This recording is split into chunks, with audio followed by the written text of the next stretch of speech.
श्री स्वामी समर्थ. माझ्या या स्वामी माऊली चॅनलमध्ये आपल्या सर्वांचं हार्दिक स्वागत आहे. माझ्या जीवनामध्ये एक सत्य अनुभव आला आहे, जो एक इच्छा पूर्ण करणारा आहे.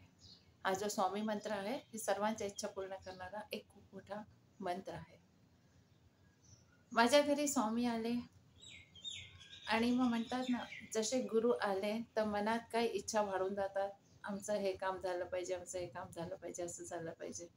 पण मी पाहायची की सगळ्यांच्या जीवनात प्रचिती येते, पण माझ्या जीवनात काही प्रचिती येत नाही.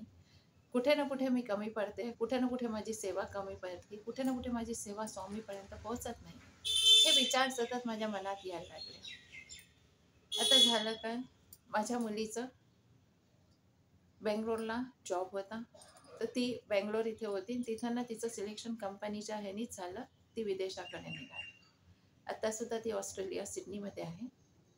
झालं काय, जेव्हा ती गेली तर 1 वर्षाकरता गेली होती, पण हळूहळू तिथं ना कंपनीने तिला पुढे वाढवत गेले आणि ती तिथे राहत गेली. असं करता करता तिथे 1-2 वर्ष निघाले.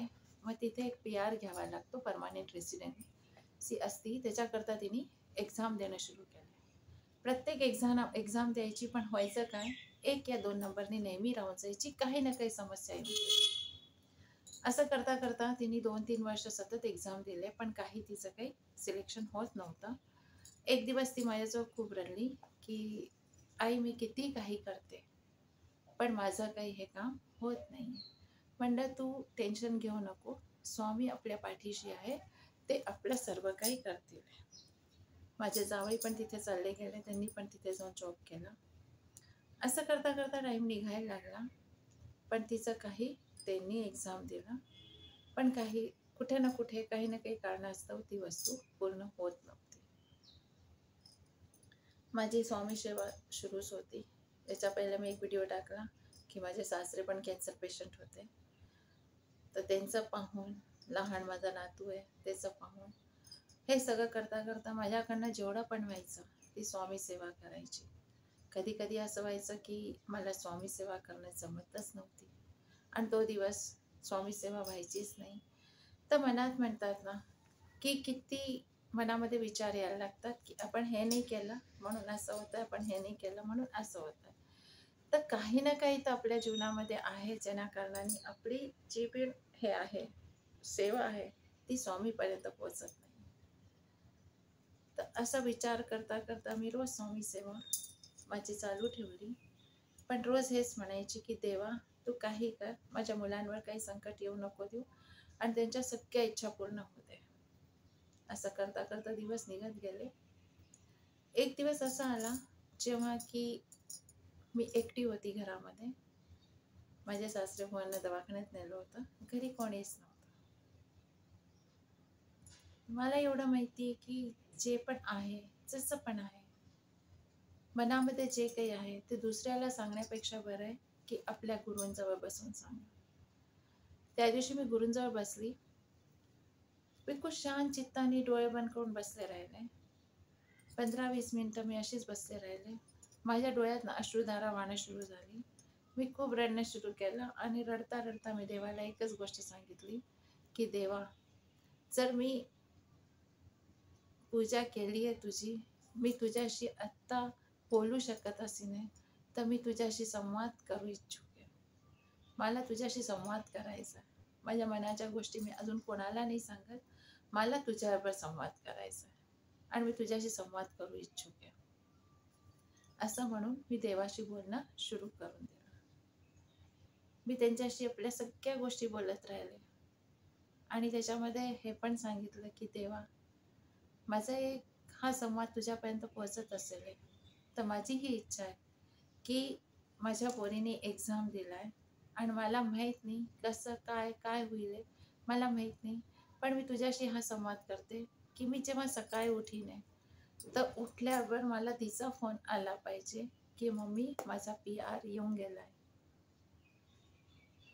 मला काही माहीत नाही ते कसं होईल, काय होईल ते मला माहीत नाही, पण मी तुझ्याशी संवाद करते. मी कोणाजवळ काही बोलत नाही. गुरुराया, तू माझी माऊली आहे, तूच माझे आई वडील आहे, तूच माझा सर्व सर्व आहे. मी कोणाजवळ काही पण सांगत नाही आणि कोणाजवळ काही पण बोलत नाही.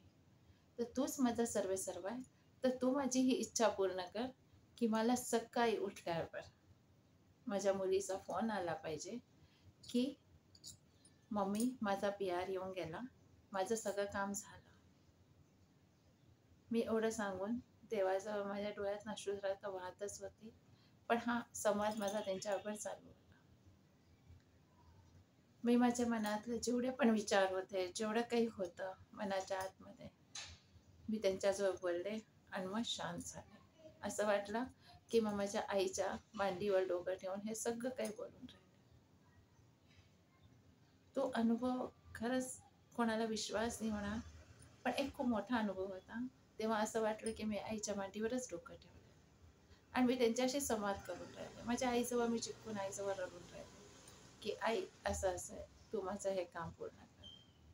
जसं आपण आईला सांगतो ना की आई आज असं हवंय, आज ते खायचं, आज ते करायचं. असा संवाद मी माझ्या स्वामींबरोबर केला, माझ्या गुरूंबरोबर केला. तेव्हा साक्षात असं वाटलं की मी त्यांच्या मांडीवर डोकं ठेवलं आणि त्यांच्याजवळ रडून राहिले, त्यांच्याशी बोलून राहिले. त्यांचा हात माझ्या डोक्यावर आहे. त्यांना सांगितलं, माझं मन हलकं झालं. मी तिथं उठले, रोजच्या कामाला लागून गेले.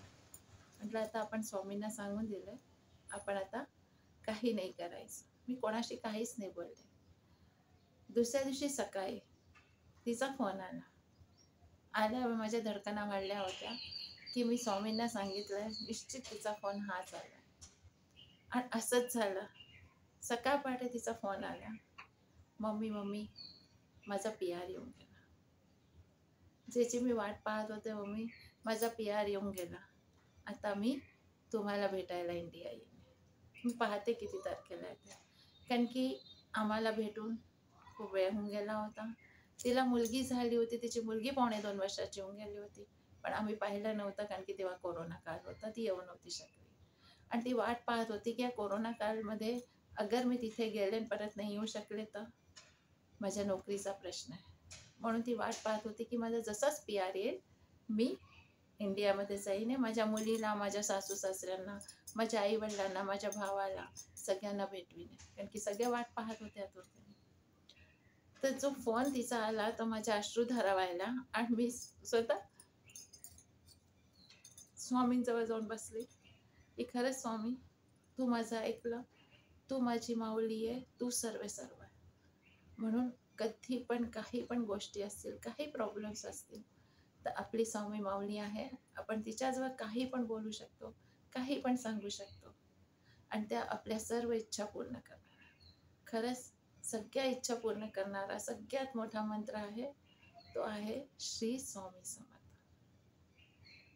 तुम्हाला जर हा माझा अनुभव आवडला असेल तर ह्याला लाईक, शेअर आणि सबस्क्राईब करा.